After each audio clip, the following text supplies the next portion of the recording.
Hello students, बहुत दिनों बाद मैं आज आई हूँ। आप लोग कैसे हैं? ठीक है। चलिए, आपकी रिक्वेस्ट पे मैं आज वंडर इंग्लिश क्लास 6 का वंडर इंग्लिश ओएसिस पब्लिकेशन का एक चैप्टर डेस्क लेकर आई हूँ। ठीक है।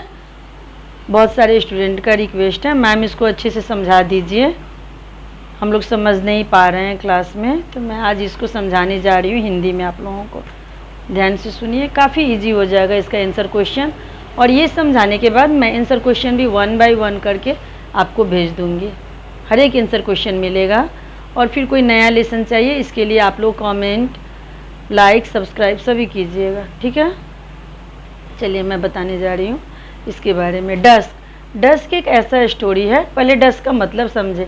डस्क कहने का मतलब कि डस्क दिन भर काम करके थका हारा इंसान शाम में जब कहीं आकर बैठता है तो वो दिन भर को किस हिसाब से देखता है, किस तरीके से दिखता है, क्योंकि होपलेस हो जाता है ना कि दिन भर उसका कोई काम अच्छे से नहीं हो पाया। अब शाम हो गया, अब और क्या हो पाएगा, रात में कुछ उम्मीद नहीं की जा सकती है। इस उम्मीद से वो उस चीज़ से डस्क का मतलब शाम होता है। ठीक है। दिन और रात के बीच का जो समय होता है उसको डस्क बोला जाता है। और इस स्टोरी का जो मुख्य पात्र है उसका नाम नॉर्मन गॉड्सबाई है। वो एक इंसान है जो दिन भर काम करके आता है और शाम को थका हारा सा रहता है। वो आकर क्या करता है, एक पार्क में बैठ जाता है। ठीक है ना। दिन भर काम करके आता है और शाम को एक पार्क में बैठ जाता है नॉर्मली। और सभी को फिर उसी हिसाब से देखता है कि वो लोग भी दिन में काम करके आते हैं, अब ज़्यादा से ज़्यादा क्या कर पाएंगे। और शाम को सभी थके हारे रहते हैं, सभी आकर बैठ जाते हैं। ऐसा ही वो सोचता है। तो एक दिन की बात है कि वो शाम में बैठे हुए थे एक बेंच में जा कर के। वहाँ पे एक क्या होता है, एक ओल्ड मैन, जेंटलमैन आकर बैठता है। फिर वो कुछ भी नहीं बोलता है, थका हारा सा दिखता है। तो नॉर्मन गॉड्सबाई खुद अपने मन में सोचता है, सभी का तो यही हाल है, दिन भर ये भी काम करके आया, कुछ हुआ नहीं और थका हारा सा है, अब और क्या कर लेगा, बस यूँ ही सोचता है। उसके जाने के बाद थोड़ी देर के बाद एक यंग मैन आकर बैठता है। वहाँ पे यंग मैन आकर बैठता है और थोड़ी देर बैठा रह जाता है। तो वो खुद से बात करता है यंग मैन कि देखो, मैंने आज एक साबुन ख़रीदा और फिर मैं यहाँ घूमने आया, यहाँ आकर के मैंने एक साबुन ख़रीदा, वो साबुन भी पता नहीं कहाँ खो गया।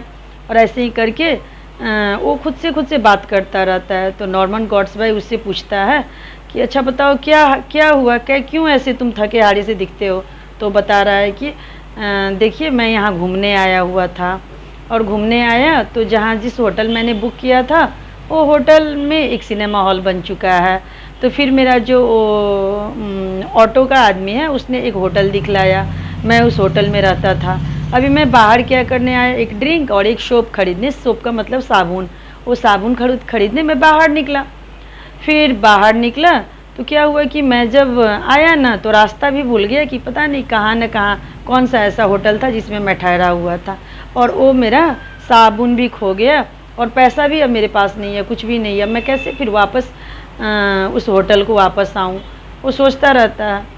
फिर सोचता है तो गॉड्सबाई बोलता है, ठीक है, तो तुमने साबुन खरीदा तो दिखलाओ वो साबुन कहाँ पे है। तो वो पूरा इधर उधर में खोजता रहता है, साबुन उसे तो कहीं मिलता नहीं है। फिर वो थोड़ी देर के बाद इधर खोजता उधर खोजता है। तो गॉड्सबाई बोलता है, चलो भाई, किसी और को मूर्ख बनाना, अब मुझे बेवकूफ़ क्यों बना रहे हो। अब तुम तो ऐसे ही बेवकूफ़, दूसरे को सुनाना ये सब, मुझे तो सभी पता है, तुम मुझे बेवकूफ़ बना रहे हो। तो वो बोलता है कि नहीं, मैंने आपको बेवकूफ़ क्यों बनाया, ऐसा तो कुछ नहीं है। ऐसा कहकर वो चला जाता है। बस थोड़ी ही देर में वो बहुत दूर भी नहीं जा पाता है कि उतनी ही देर में क्या होता है, वो जहाँ पे वो यंग मैन बैठा था, पहले तो वहाँ ओल्ड मैन बैठा था, उसके बाद यंग मैन आके बैठा उसके पास में। तो वो देखता है तो एक सोप नीचे गिरा हुआ है, साबुन नीचे गिरा हुआ है।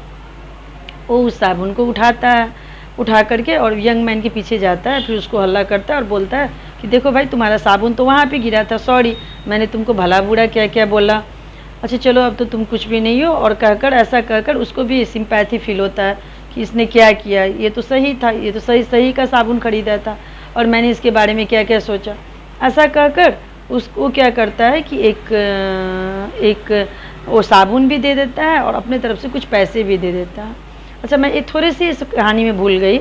जब वो बोला कि मैं होटल का एड्रेस भूल गया, मैं किस होटल में ठहरा था, तो गॉड्स भाई उस समय बोलता है कि देखो एक बार मैं भी घूमने गया और ऐसे ही करके मुझे भी होटल का पता नहीं था, मैं किस होटल में ठहरा था, तो पास में एक केनल था ना, तो उस केनल के हिसाब से कि चलो मैं जिस होटल में ठहरा था उस होटल के बगल में एक केनल है, तो उस होटल, तो वैसे करके मैं उस होटल का पता लगा, तुमको भी होटल मिल ही जाएगा, कुछ ऐसा एड्रेस होगा। तो उसने बताया।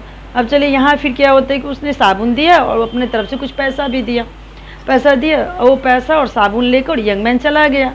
जाने के बाद थोड़ी देर के बाद एक ओल्ड मैन, जो ओल्ड मैन पहले बैठा हुआ था वो आता है, फिर उस बेंच के पास पार्क में इधर उधर खोजता है। तो ये गॉड्स भाई बोलता है, अच्छा बताओ कि तुम